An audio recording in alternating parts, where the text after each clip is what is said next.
Amis du jour, bonjour, c'est Jean-François du Web et la Tortue, bienvenue dans ce nouveau podcast. On va parler de recherche inversée d'images, autrement dit, on va faire en sorte de vous apprendre à trouver l'origine d'une image ou plus précisément, parfois, à trouver d'où provient un élément sur une image. On en parle tout de suite, c'est parti. Alors je ne sais pas si cela vous arrive régulièrement de le faire par loisir, c'est-à-dire à titre personnel ou professionnel, mais rechercher des images sur internet, c'est le quotidien de beaucoup de personnes. Mais saviez-vous qu'il était possible de faire l'inverse, c'est-à-dire de prendre une image qui est déjà sur votre ordinateur ou votre téléphone et d'aller demander à Google en particulier de vous dire d'où provient cette image et plus précisément peut-être de vous focaliser sur un élément, ça peut être un insecte, une plante, ça peut être un arbre, etc., un lieu d'ailleurs, et de demander à Google de vous dire où est-ce que ça se trouve, quel type d'insecte c'est, etc. Cela fait déjà plusieurs années que Google a implémenté un logiciel qui s'appelle Google Lens et cet outil est capable via de l'intelligence artificielle, l'algorithme de Google, d'aller identifier des éléments sur une photo, en particulier si c'est autre chose qu'un humain. Non pas parce qu'il n'est pas capable de reconnaître des humains et de les identifier, mais simplement d'un point de vue respect de la vie privée, l'algorithme se l'interdit, en tout cas à titre officiel, et quand vous voulez l'utiliser, eh bien, vous ne pourrez pas aller jusqu'à identifier quelqu'un grâce à l'outil. Donc maintenant, je vais vous expliquer comment faire, comment vous pouvez identifier une image qui est déjà sur votre PC ou que vous avez pris via votre appareil photo de smartphone.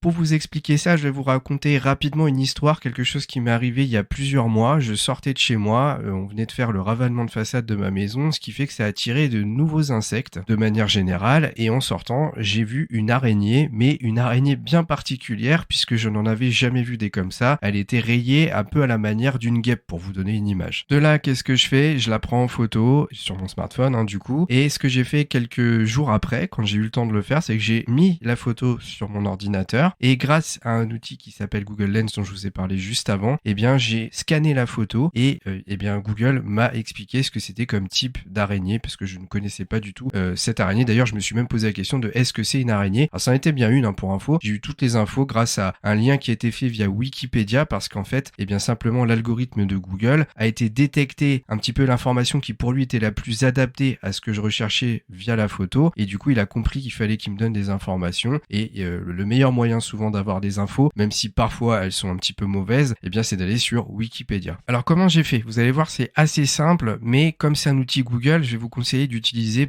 Google de base ou le navigateur Google Chrome via deux méthodes. La première, c'est la plus simple, c'est de vous mettre directement sur l'accueil de google.fr et dans la barre de recherche, de taper Google Images, qui fait que vous allez vous retrouver sur l'accueil du moteur de recherche spécifique aux photos de Google. C'est simple, pour vérifier si vous êtes au bon endroit, vous regardez bien le logo Google qui est en gros et en dessous à droite vous devriez avoir écrit image et la barre de recherche devrait se trouver juste en dessous. Alors vous allez peut-être vous dire ouais mais en fait je suis sur Google parce que c'est quasi la même chose, la même page à la différence près qu'il y a image en plus. Mais il y a un petit détail supplémentaire que vous avez peut-être pas vu au premier abord, c'est que dans la barre de recherche il y a une icône en plus, c'est un appareil photo. Et donc ce détail il est super important parce que grâce à l'appareil photo vous allez cliquer dessus et bien vous allez pouvoir insérer une image directement qui vient de votre ordinateur. En fait indirectement vous allez faire appel à l'intelligence de Google Lens qui est incorporée maintenant dans le moteur de recherche de Google Images. Du coup, vous allez simplement soit aller chercher l'image, soit la faire glisser-déposer dans le rectangle qui va apparaître et de là, Google Lens va se lancer, il va vous scanner l'image et vous rechercher tous les résultats qui lui semblent avoir un lien, un rapport avec la photo que vous lui avez donnée.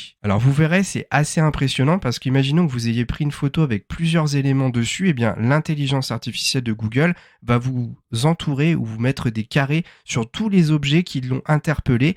Et en fait, vous, avec votre souris, il faudra que vous alliez sélectionner l'élément de la photo qui vous intéresse en particulier. Imaginons, vous avez pris, je sais pas, un château, mais que devant ce château, il y ait des arbres ou qu'il y ait des choses qui soient identifiées par Google. Eh bien, il va vous les entourer, vous les marquer. Et donc, il faudra bien dire à Google, moi, je veux vraiment me focaliser sur cet élément de la photo. Maintenant, on va voir la deuxième méthode. Elle est uniquement compatible si vous avez Google Chrome sur votre PC. Sinon, vous pourrez pas le faire avec Firefox, par exemple. Alors, cette méthode-là, elle a un intérêt pour moi si vous êtes en train de vous balader sur Internet, vous trouvez une photo et que cette photo, vous voulez l'analyser, parce que ça, c'est possible. Autant le logiciel peut être utilisé par une photo qui vient de votre PC, autant vous pouvez aussi tomber sur des images sur Internet qui vous interpellent et vous voulez en connaître un peu l'origine. Donc là, c'est très simple. À partir de Google Chrome, encore une fois, si vous trouvez une photo, vous faites simplement un clic droit dessus. Et si vous avez bien la dernière version de Google Chrome, vous devriez avoir dans le menu qui apparaît « Rechercher avec Google Lens ». Quand vous allez cliquer, il va y avoir une colonne à droite qui va apparaître, qui va vous lancer une recherche directe et vous allez pouvoir avoir tout un aperçu des rendus de résultats liés à la photo que vous voulez scanner. Donc toujours pareil, si sur la photo il y a plusieurs éléments identifiés par Google Lens, il va vous les proposer et vous, il faudra avec votre souris aller cliquer sur l'élément en particulier. Mais de manière générale, lui va aussi essayer d'identifier la globalité de la photo et vous trouver de quel endroit elle provient. Après, vous allez voir, vous allez être plus à l'aise avec l'outil, vous allez pouvoir jouer en allant chercher tel élément de la photo, etc. Vous verrez, ça va venir rapidement. C'est pas un outil très compliqué à utiliser, contrairement à d'autres outils de chez Google qui sont vraiment des usines à gaz. Alors juste avant de terminer ce podcast, je voulais quand même vous préciser que l'outil il a un autre intérêt, c'est que Google Lens est aussi capable de faire de la reconnaissance de caractères. Donc par exemple, si vous avez un fichier PDF que vous avez mal à copier-coller le texte qui est à l'intérieur, parce que vous en avez besoin pour X ou Y raison, eh bien vous allez le mettre dans Google Lens et en fait lui il va vous scanner le document, il va faire de la reconnaissance de caractères et ça vous allez pouvoir le récupérer dans un fichier Word pour pouvoir le rééditer après. Mais comme Google Lens ça fonctionne à la base aussi sur les photos, eh bien il va être capable aussi de le faire dans une photo, c'est-à-dire que si vous avez récupéré une photo d'une affiche quelconque, eh bien lui va vous récupérer le texte de l'affiche et vous le ressortir en format éditable avec par exemple un export Word. Donc c'est un outil qui est très puissant, qui ne cesse d'évoluer. En plus vous savez bien que Google c'est hyper évolutif, que ce soit le moteur de recherche et puis tous les outils qui sont transverses. On sait très bien que le logiciel va continuer à évoluer, s'améliorer régulièrement. Du coup, si je résume à quoi peut vous servir l'outil, c'est simple, trouver des images similaires, trouver des dimensions, des métadonnées spécifiques à une image, extraire du texte et le traduire, découvrir si des gens utilisent vos images, ça peut servir pour le plagiat, voir si du contenu a bien été remanié, trouver la source d'une image accréditée, etc.